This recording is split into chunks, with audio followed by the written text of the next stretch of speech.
మిత్రులారా, 7 అంతస్తుల మేడ బలంగా ఉండాలి అంటే పునాదులు బలంగా ఉండాలి.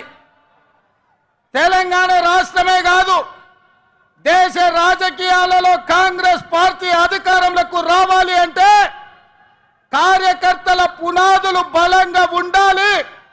తండాలలో, గూడాలలో, మారుమూల పల్లెల్లో, పట్టణాలలో మీలాంటి లక్షలాది మంది కార్యకర్తలు కాంగ్రెస్ పార్టీ సైనికులై 100 అంతస్తుల మేడలను నిర్మించాలన్నా మీరు సైనికులుగా నిలబడి కొట్లాడినప్పుడే పార్టీ నిలబడుతుంది.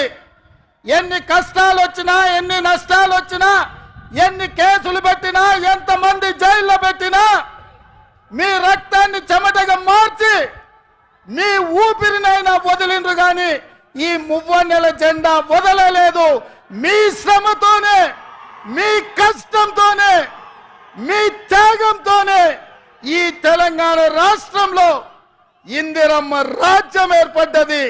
ఇందిరమ్మ రాజ్యంలో సోనియమ్మ ఇచ్చిన సంక్షేమాలు 6 గ్యారంటీలను ఇవాళ మనం అమలు చేస్తున్నాం. సోదరులారా, ఇవాళ మిత్రులారా, ఈ తెలంగాణ స్ఫూర్తితో, ఈ వైబ్రెంట్ తెలంగాణ నినాదంతో జాతీయ స్థాయిలో నరేంద్ర మోడీ గారు ఏదైతే గుజరాత్ మోడల్ అంటుండో, గుజరాత్ మోడల్ మీద వైబ్రెంట్ తెలంగాణ ఆధిపత్యాన్ని చూపిస్తుంది, అభివృద్ధి పదం వైపు ఈ దేశాన్ని నడిపిస్తుందని ఈ సందర్భంగా సవినయంగా తెలియజేస్తున్న మిత్రులారా, ఇవాళ ఆలోచన చేయండి.